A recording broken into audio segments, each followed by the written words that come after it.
Morning. I have been thinking a little bit about the particular topic that you see above you in terms of some of the things that have gone on in the last little while. It seems that we have, and I'm not going to rehash everything about pandemics and about job concerns and about school frustrations and all of that. I'm not going to rehash all of that. But I do want to talk about rest and rejuvenation in terms of what that means and what is our responsibility toward that. And I'm going to be going through some of these things, and really the first couple of slides kind of discuss a little bit about what our particular situation is. I think that our problem in a lot of ways when we take a look at that, and I'm sorry, I didn't turn that on, is that we're not exactly sure when we think about rest and rejuvenation and all that, we're not necessarily sure that we're okay with that. And so, for example, there is a song that we sing in our hymnal.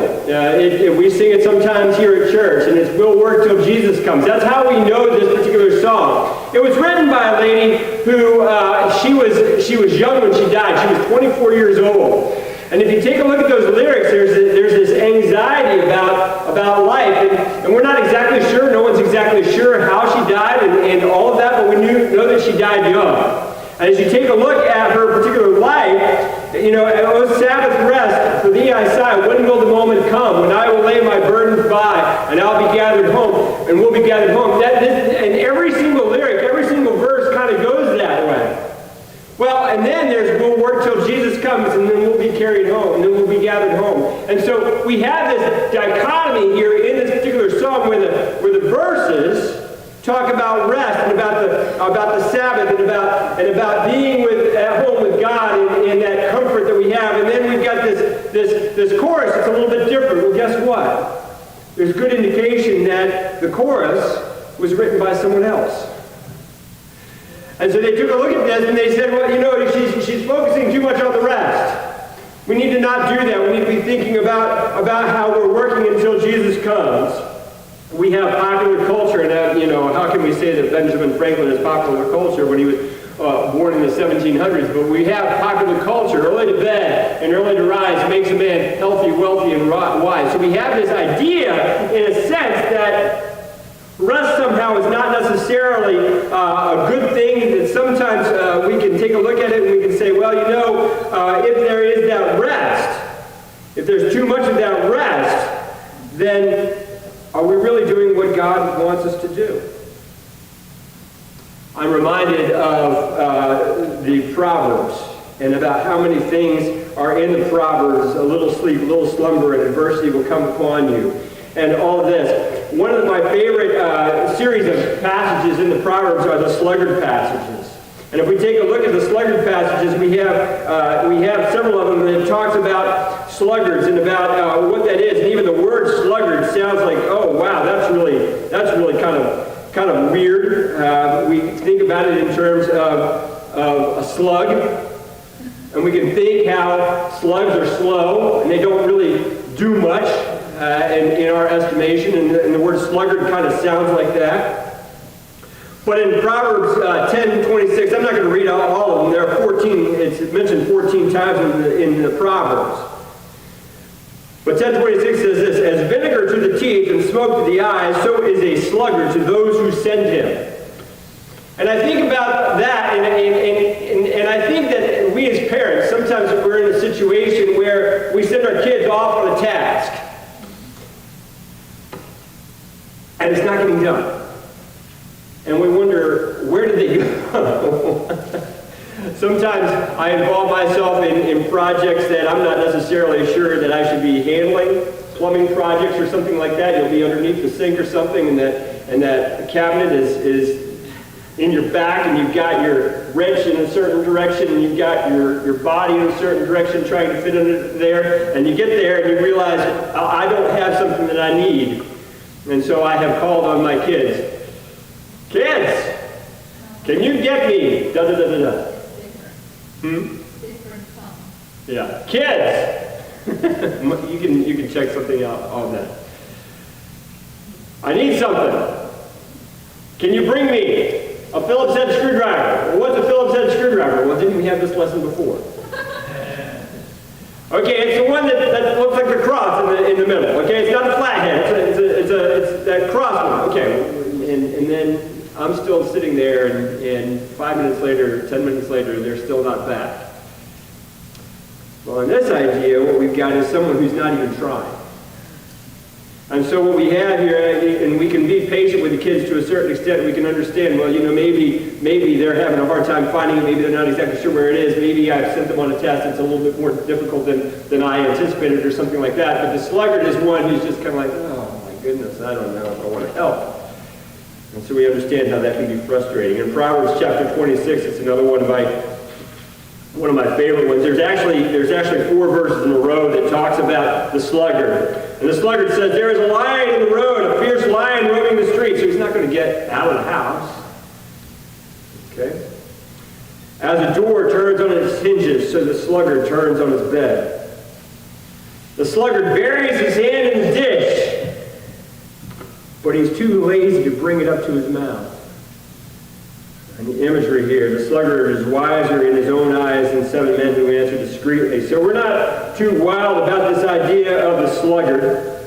All of you who are here know that one of my absolute favorite passages is the passage in Ephesians in chapter 5, verses 15 and 16. And there it just reads this way. It says, be careful then how you live, not as unwise but as wise, making the most of every opportunity because the days are evil. And so we take a look at this and think we need to be on task all the time. We need to be on target all the time. We need to make sure that we are making the most of every opportunity. In Hebrews chapter 4, and this is a passage that I have heard many times to talk about how we really should not be thinking about any kind of Sabbath in the Old Testament sense of the word, how really we're not supposed to be resting in any way. But what we have here in Hebrews chapter 4 is this entire passage that talks about the Sabbath rest that is ours in Christ Jesus when this life is over. We finally rest. And those are the idea, that's the idea of those lyrics. We'll work till Jesus comes and we'll be gathered home. We'll work, we'll work, we'll work. And so this idea of rest is something that we're not necessarily completely comfortable with. We're a little bit hesitant to say, well, should we really be taking these rests? Should we really be thinking about all of this? Should we be involved in this at all? I think when we take a look at some of these other passages, though, we see that there is a principle here. There is a principle of rest. And that's what I would like for us to take a look at right now. What is the biblical perspective on this rest? If we take a look at Exodus chapter 16, this is before we have even the 10 Commandments that are brought to the people that are carved on the stone. But what we have here in Exodus chapter 16, and we can start in verse 27, it says, it's talking about the people of Israel, and they are gathering manna, but God had already said, look, on Friday you're supposed to gather manna for 2 days because on Saturday there won't be any manna. And so, anyway, we see that some of the people weren't listening to what is going on. And God answers, how long will you refuse to keep my commandments and instructions?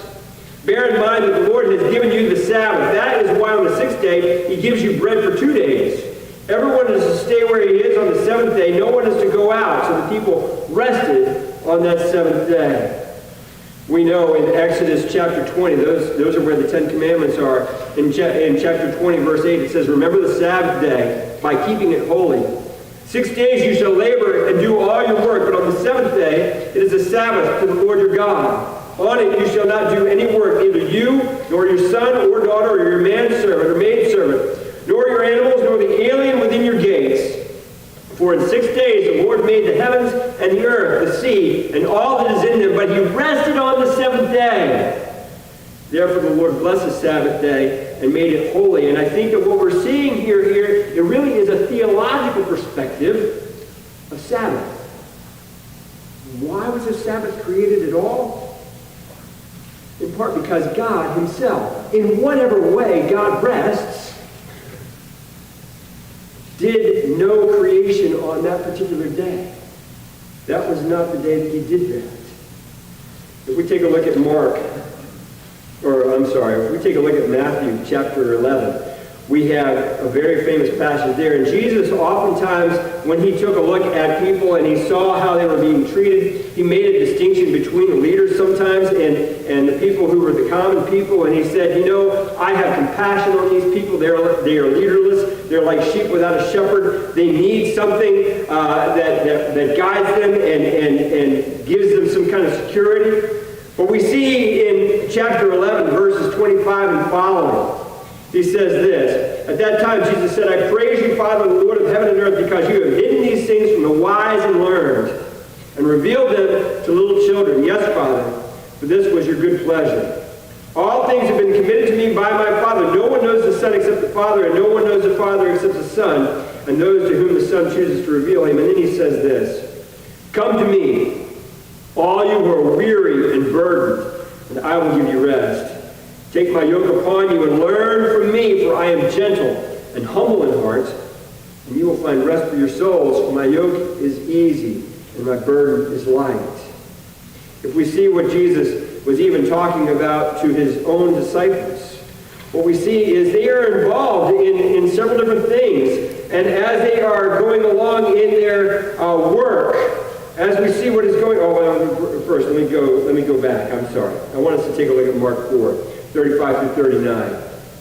And we see what's going on there. I'm sorry, I got ahead of myself. We see that in that particular situation, there is a day when evening comes, and he says to his disciples, let us go over to the other side. And leaving the crowd behind, they took him along just as he was in the boat, and there were also other boats with him.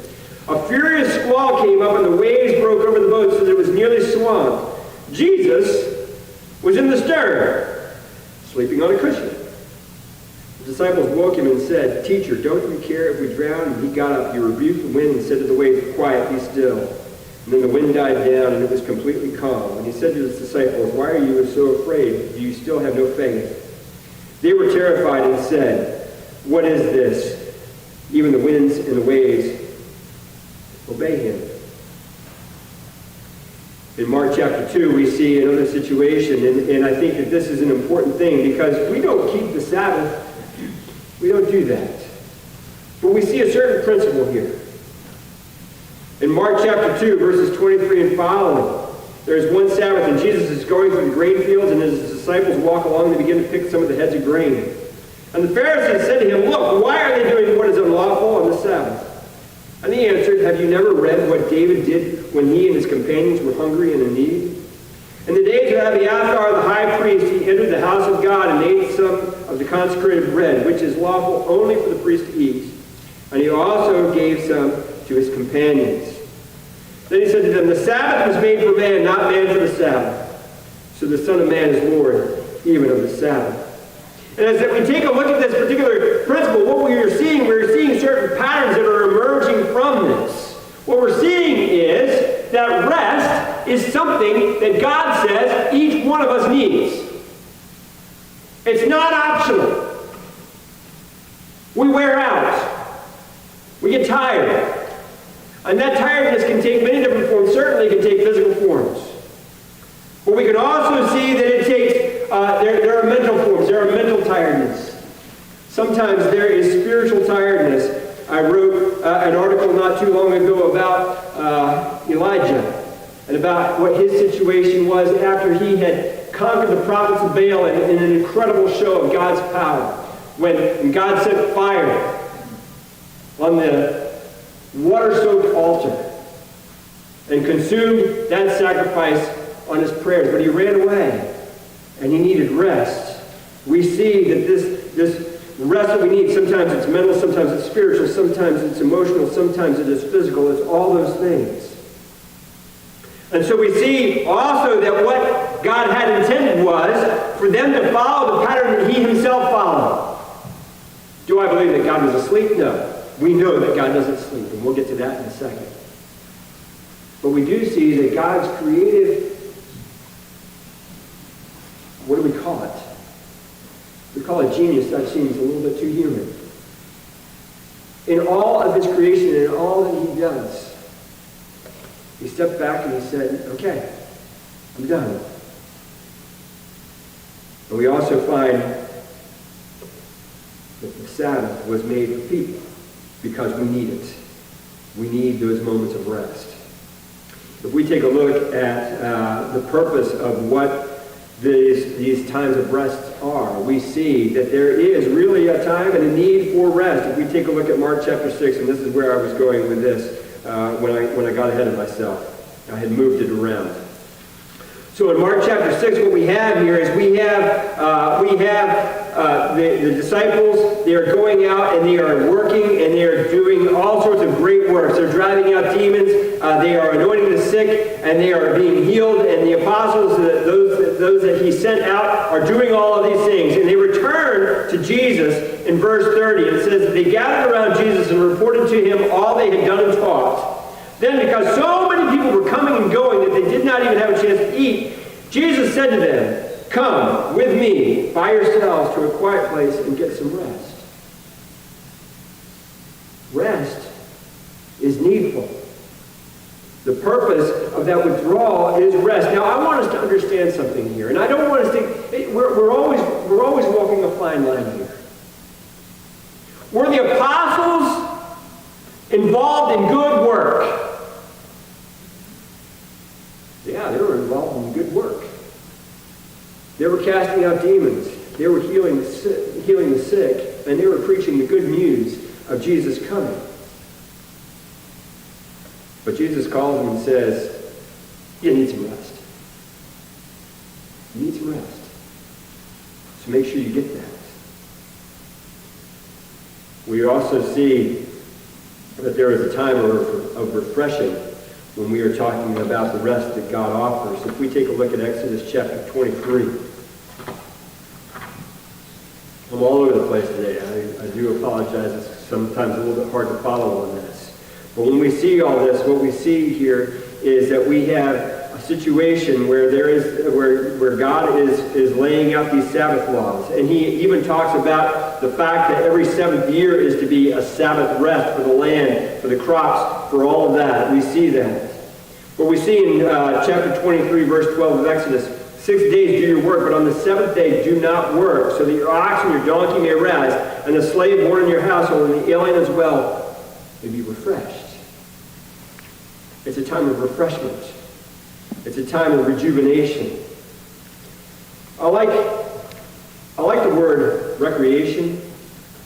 Sometimes we think of that word in kind of a weird way, like, okay, well, we're just going on vacation or something like that. Let's break that word down just a little bit. Recreate. It's not just sitting back and doing things that are not recreative. But rather, when people step back and they have time to regroup and to think, they can come back and deal with difficult situations a lot better, or a thorny problem. They can think it through a lot better. How many of us have stepped back and said, you know what, I can't think about this right now. I can't deal with this right now. I've been at it. I've been working on it. I'm not exactly sure how to approach it. We say we'll sleep on it. Or maybe we say, okay, you know what, I'm going to pick this up a little bit. And then all of a sudden, you come back to it a little bit later, and boom, you got the solution. You know what you're doing. You can figure it out. It can work. In 2 Samuel 16:14, what we see is that David is fleeing for his life from Absalom. And what we see is that time of refreshing that comes out. What is happening is, as David is leaving Jerusalem, in fear really for his life, and his men with him are leaving Jerusalem, they are pelted with rocks and dust.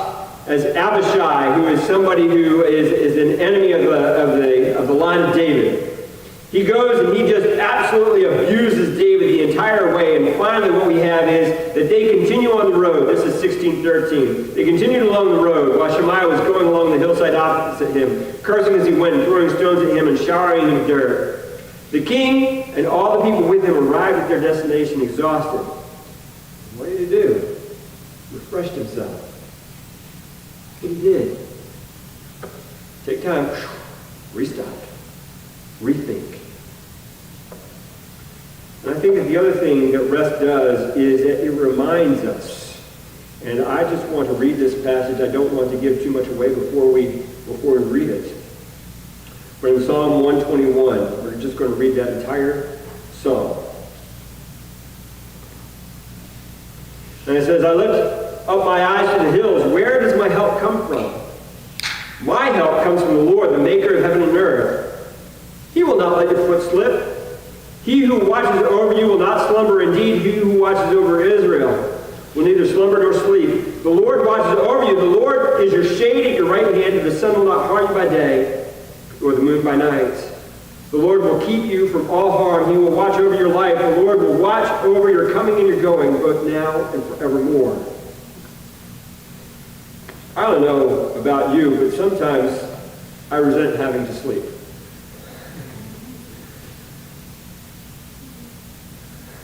I got too much to do. You know, why in the world does it have to be 24 hours in a day, and why do I have to spend 8 of that unconscious? Or 7, or 6.5, or 5. One of my college professors, 3. Why?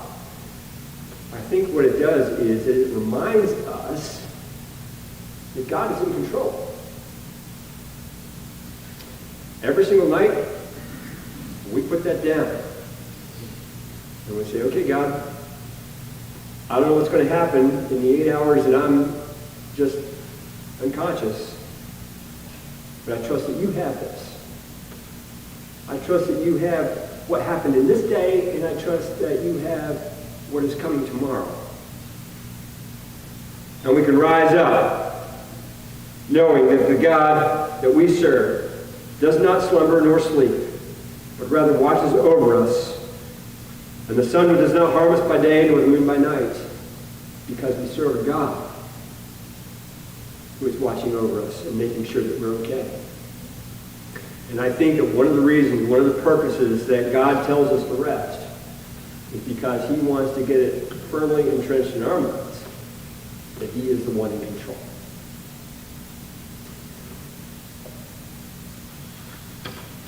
I think that as we think about our lives, and as we think about how we are working to be faithful, and as we think about what the writer of Hebrews said, we do realize that there is a time when we are going to enter a perfect rest, where all that mental strain, physical strain, spiritual strain is gone. And God offers that to all of his children. And so if this is the day that you decided that you want to become one of his children, please know that one day he wants to welcome you home. And he wants you to enter into his perfect rest. And so if this is the day that you decided that you want to become a Christian by being baptized into Jesus Christ for the remission of your sins, please come. Please.